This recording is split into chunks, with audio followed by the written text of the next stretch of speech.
काटी। वैसे मेरे बस में होता तो मैं शेख साहब को जरूर रिकमेंड करता, लेकिन ये खान साहब का फैसला था। या फिर काफिला लेके जाएंगे। देखिए ये स्ट्रेटेजी तैयार होगी। रत्ती बराबर भी चीज़ मैं नहीं छोड़ूंगा। अगर मुझे नहीं मिली आज रात तक तो मैं कल सुबह नहीं क्रॉस करने हम तो देंगे। इधर है, पाटक का पुल तो बड़ा पीछे रह चुका है। तो केपीके से जो काफिले आएंगे, इन गिरफ्तारी के दिन आप लोगों ने देखा मेरी गाड़ी, मेरा असला, मेरे 4 क्लाशनकोफ 5 क्लाशनकोफ और पिस्तौल और मोबाइल्स और ग्लासेस, कैश रकम, ये पुलिस ने कैमरे के सामने मेरी गाड़ी पकड़ी और ले गए। तो बाद में उन्होंने मुझे तकरीबन 95% चीज़ें वापस कर दी है। आज मैंने SHO सेक्रेटेरिएट को कहा है कि ये 5% नहीं, रत्ती बराबर भी चीज़ मैं नहीं छोड़ूंगा। अगर मुझे नहीं मिली आज रात तक तो मैं कल सुबह ज़िम्मेदार अफसरान के ख़िलाफ़ अदालत से रजू कर रहा हूँ और उन पे मैं डकैती के पर्चे की दरख्वास्त दूँगा। मरवत साहब, ये जो गिरफ्तारी के दिन थे, इसमें आप असम्बली भी आते रहे, पार्लियामेंट लॉजेस में भी सब जेल करार दे दी गई, तो ये वाकई जिस तरह गिरफ्तारी होती है, कैद खाना होता है, उस तरह था ज़िंदगी में? मतलब क्या मैंने तो ख्वाहिश ही नहीं की थी कि मुझे लाज में रखें। मेरी तरजीह तो अडियाला जेल थी, मुझे परवाह ही नहीं थी। और रिमांड में रहते तो रिमांड में भी कोई परवाह नहीं थी, क्योंकि जब वो कहते हैं ना ऊँट रखते हैं तो दरवाजे खुले रखते हैं। ये जो कैदोबंद हैं 8 दिन की, मेरा ख्याल है कि वो लाहौर के कैदबंद से मेरा वर्स्ट तजर्बा हुआ। जहाँ उन्होंने कोट लखपत में रखा था वो शायद बेहतर हालात थे, यहाँ वाले बेहतर नहीं थे। और दूसरी बात ये है, आपके तवज्जुह से बताना चाहता हूँ कि अब वो कमर कस लो, इस्लामाबाद पुलिस को कहता हूँ, अब तो साबित भी करो ये जुर्म जो आपने हम पे लगाया। नहीं साबित करोगे तो मैं आपके सामने बता रहा हूँ IG साहब को कि 193 का इस्तिगासा आपके और आपकी उस टीम के खिलाफ दायर कर रहा हूँ, और उसकी उतनी ही सज़ा है जो जिन इल्ज़ामात की इन्होंने हम पे दावेदारी की है। अच्छा मरवत साहब, 95% जो सामान है आपको वो आपको लौटा दिया गया, 5% ऐसी कौन सी चीज़ें जो अब तक आपको नहीं? कैश रकम नहीं आई है, पावर बैंक नहीं आए हैं, ग्लासेस नहीं है, और एक टूथ ब्रश नहीं है। ये नहीं छोड़ेंगे हैं? ये सारा एक टूथ ब्रश भी नहीं छोड़ूंगा। या ये देंगे या फिर जो है मरवत साहब, कैश कितनी है? कैश भी बता दें। कैश तकरीबन 7 लाख रुपए। अच्छा मरवत साहब, इसके अलावा बतौर मेंबर हमने देखा उस रात तकरीबन 4 बजे तक ये ऑपरेशन होता रहा पार्लियामान के तकद्दुस या मेंबरान को इस तरह घसीट कर गिरफ्तार करने से मुतल्लिक भी कोई कानूनी लामल तय किया जाए? मैंने प्रिविलेज मोशन इन SHOs के खिलाफ मुकर रहे हैं तमाम MNAs, फिर कमेटी बनी है, कमेटी रिकमेंडेशन देगी, और उन रिकमेंडेशन के तनाजुर में पार्लियामान पे आइंदा ऐसे हमलों को रोकने के लिए और मेंबरान असम्बली के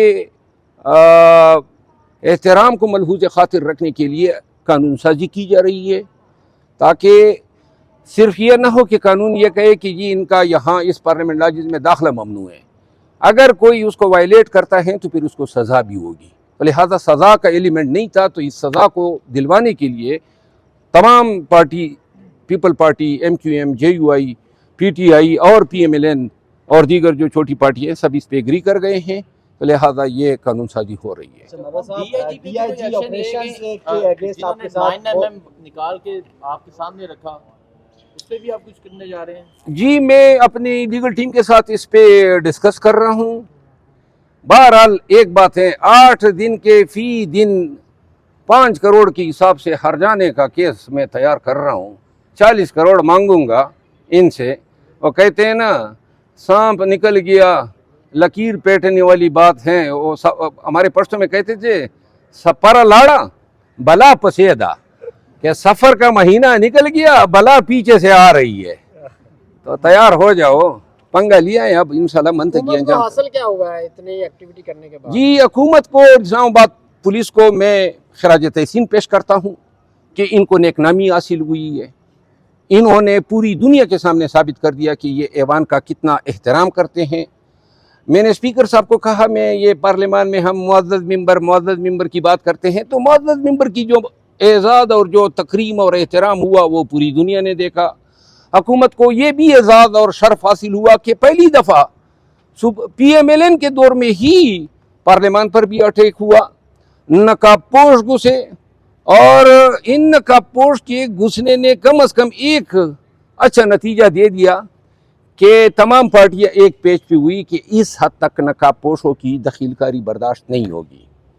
बाकी जो है हुकूमत वक्त इतने एजाज़ात समेट रही हैं, पाकिस्तानियों की हमदर्दी इन्होंने हासिल कर ली, शेर अफजल को घसीट के और ज़ुबैर खान को पकड़ के घसीट के और बैरिस्टर गौहर को जो है धक्के दे के, वाह वाह जे जेकार होनी चाहिए इनकी। क्या इन्होंने जनाब हिंदुस्तानी सूरमाओं को किस तरह रगीदा हैं, सलाम के हकदार हैं ये हमारे इस्लामाबाद पुलिस वाले, खसूसन वो 3-4 ऐसे चो बशमूल एक वो जिसकी लंबी मूंछें भी थी और बड़ा ही काला मुँह था। ये बताइएगा, आज आज़म नज़ीर तारड़ वफाकी वज़ीर कानून ने तकरीर की है, उसमें उन्होंने जस्टिफाई किया है कि वो जो तरामीम लेके आ रहे हैं, उस हवाले से हमारी बैरिस्टर गौहर साहब से बात हुई। उनका ये कहना था कि मैंने इसका फैक्ट्स एंड फिगर्स के साथ जवाब तैयार कर रखा था, लेकिन मुझे जवाब देने का मौका नहीं दिया गया। उन्होंने कॉन्स्टिट्यूशन कोर्ट के हवाले से कहा कि मजमूई तौर पर 128 कॉन्स्टिट्यूशन के हवाले से केसेस पेंडिंग है और 28 सुमो मोटो के। इसमें कहाँ कॉन्स्टिट्यूशन के अदालतों की गुंजाइश बनती है?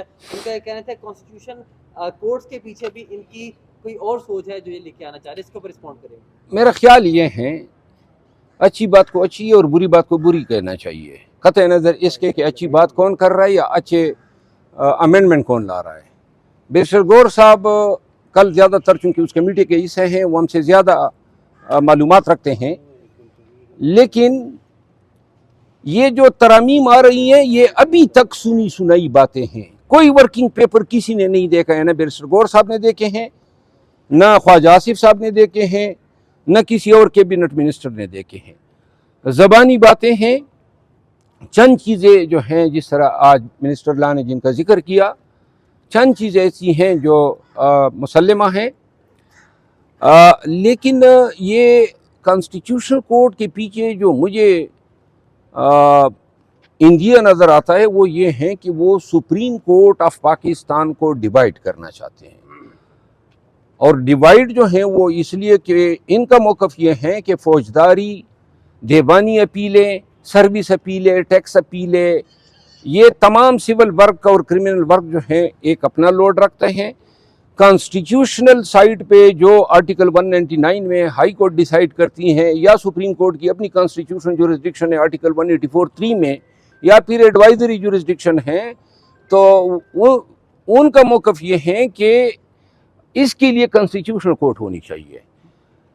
इससे ये होगा उनकी राय में कि सुप्रीम कोर्ट इख्तियारात के लिए इतनी एक मुतलकुल अनान इदारा नहीं होगा, क्योंकि कॉन्स्टिट्यूशनल कोर्ट कॉन्स्टिट्यूशनल मैटर के साथ डील करेगी, क्रिमिनल और सिविल मैटर के साथ मौजूदा सुप्रीम कोर्ट डील करेगी, दूसरी को कॉन्स्टिट्यूशनल कोर्ट कहा जाएगा।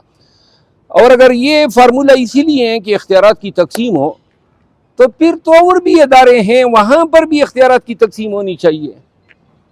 अगर आपने तकसीम करनी ही है तो और भी इदारे हैं ना, ताकि तमाम ऐसे मुतलकुल अनान ताकतवर तरीन लोग ना हो जहाँ पे कोई चम भी ना कर सके, तो लिहाजा और पे भी फिर ये नजर करम डाल दे। मरवत साहब, आपने काजी फायद ईसा साहब पे एट दैट टाइम अदम एतमाद किया था जब आपके पार्टी के लोग बड़े उनके हक में बोलते थे, आपको कह रहे थे कि ये गैर का एजेंडा फैला रहे हैं। आज क्या कहिएगा कि हुकूमत आप दिनों रात मेहनत कर रही है कि काजी साहब को एक्सटेंशन मिल जाए किसी तरह?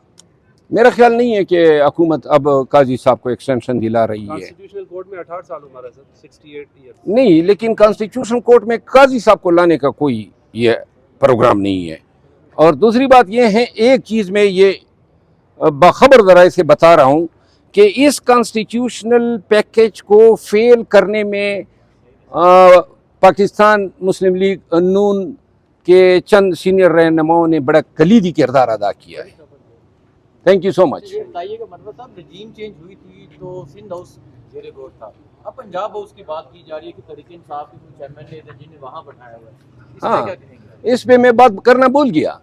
دیکھیے یہ کس طرح کی کانسٹیٹیوشن امینڈمنٹ ہے. 7 ہمارے MNAs اغوا کیے ہوئے ہیں, پنجاب ہاؤس میں رکھے ہیں, اور ہمارے 2 MNA ایسے ہیں جو بیرون ملک تھے اور ہم نے ان کو کہا کہ مت آؤ اور یہ پھر بھی آئے. جلدی اس پہ پارٹی فیصلہ ہوگا اور ان کے نام ہم قوم کے ساتھ شیئر کریں گے, ان کے حلقے کے لوگوں کو بتائیں گے کہ ان کے مکروہ چہرے دیکھ لو. اور شاید ان میں سے چند ایسے تھے جو پہلے سے ان کی کمٹمنٹس تھی تو بیرون ملک سے بھی آ گئے, اور ہم نے یعنی عمر ایوب خان نے 7 دن پہلے سب کو کہا ہوا تھا ان تمام کو کہ انڈر گراؤنڈ چلے جاؤ, لیکن میرا خیال ہے کہ والہانہ پن تھا, لگاؤ تھا ان کا کہ وہ آئے, ہمارے ساتھ رابطہ نہیں کر رہے ہیں لیکن ان کے گود میں بیٹھے ہوئے ہیں. اور یہ آئینی ترمیم 3 چیزوں پہ اگر یہ اس انداز میں لاتے تو وائی ڈی بی نہیں شو ہوتی. نمبر 1 کہ آپ حزب اختلاف کے ممبران اسمبلی کو اغوا کر کے ان سے اپنے مرضی کا ووٹ دلوا رہے ہیں, نمبر 1. نمبر 2 ریزرو سیٹیں جو ہماری ڈیسائیڈ ہوئی ہیں سپریم کورٹ میں, ان میں ہماری خواتین اور مینارٹیز کی نمائندگی نہیں ہے. تقریباً 23-24 سیٹیں ہیں, اور پھر KP سے 11 سینیٹر ابھی تک الیکٹ ہی نہیں ہوئے ہیں. تو لہٰذا ایوان پارلیمان ابھی تک انکمپلیٹ ہے. جب تک ان تمام طبقات کو نمائندگی نہ ہو اور یہ اپنی نمائندگی کے مطابق حق رائے دہی استعمال نہ کریں, کس قسم کی ترمیم جو ہے وہ آپ کہہ سکتے ہیں کہ یہ لائی گئی. اور سب سے اہم بات, فارم 47 پہ جو لوگ منتخب ہو کر آئے ہیں ان کا کوئی حق نہیں ہے کہ وہ ووٹ استعمال کرے. تو لہٰذا ایوان کی اپنی لیجیٹیمیسی جو ہے وہ بھی جب یہ ٹریبیونل ڈیسائیڈ کر دیں کہ واقعی یہ صحیح منتخب ہو کے آئے ہیں تو تبھی شاید یہ کانسٹیٹیوشنلی امینڈمنٹ کی بات کر سکتے ہیں. شکریہ. کاٹی ویسے میرے بس میں ہوتا تو میں شیخ صاحب کو ضرور ریکمینڈ کرتا, لیکن یہ خان صاحب کا فیصلہ تھا. میرا ان کے ساتھ انٹرویو ہوا, بہت افسردہ تھے کہ میں نے بڑی قربانی دی ہے.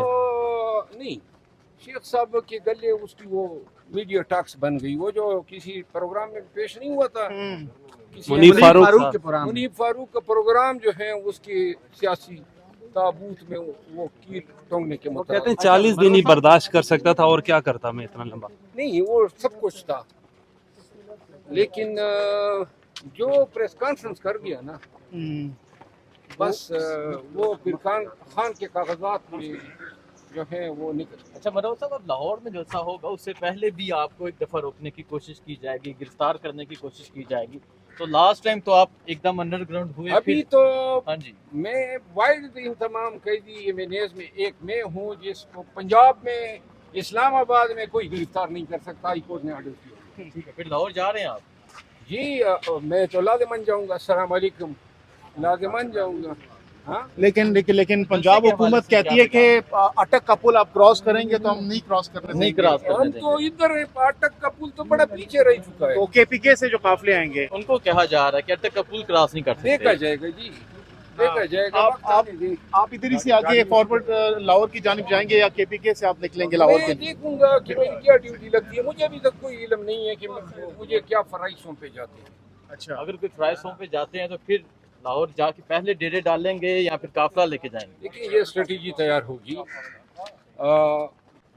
مجھے ابھی تک کوئی 8 دن میں آؤٹ رہا ہوں تو لہٰذا مجھے کوئی علم نہیں ہے. وکلا تحریک بھی شروع ہونے جا رہی ہے. حامد خان صاحب نے کیا 19 سپٹمبر سے ہم وکلا تحریک شروع کر رہے ہیں. مروہ صاحب کی کیا تقریر ہوگی؟ وہ جو 19 تاریخ سے شروع ہونے جا رہی ہے وہ وکلا تحریک ہے. جی کہہ رہے ہیں ہماری لاشوں سے گزرنا پڑے گا.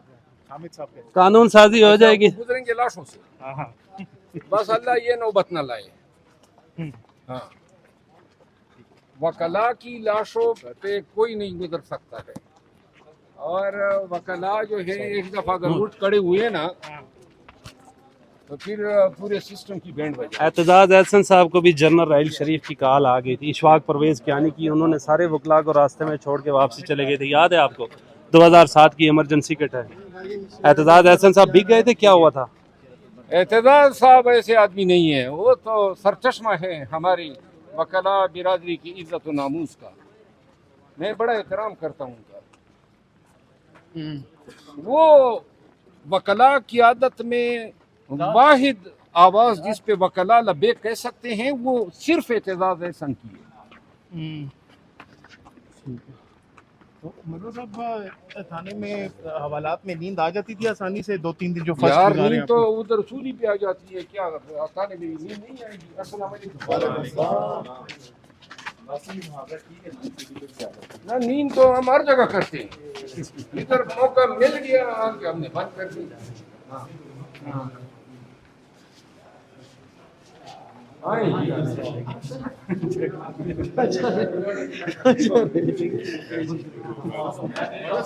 किधर जा रहे हैं? हैदर भाई यहाँ पे क्या है? को अपना ससुराल कहते थे, हथकड़ियों को अपना जेवर कहते थे। बहरहाल शेख साहब ने फिर बड़ी तवील कह तो बंद गुजारी होगी। हाँ। लेकिन आपकी पार्टी ने फिर भी उनको टिकट नहीं दिया, चिल्ला भी उन्होंने काटा, गिरफ्तारी भी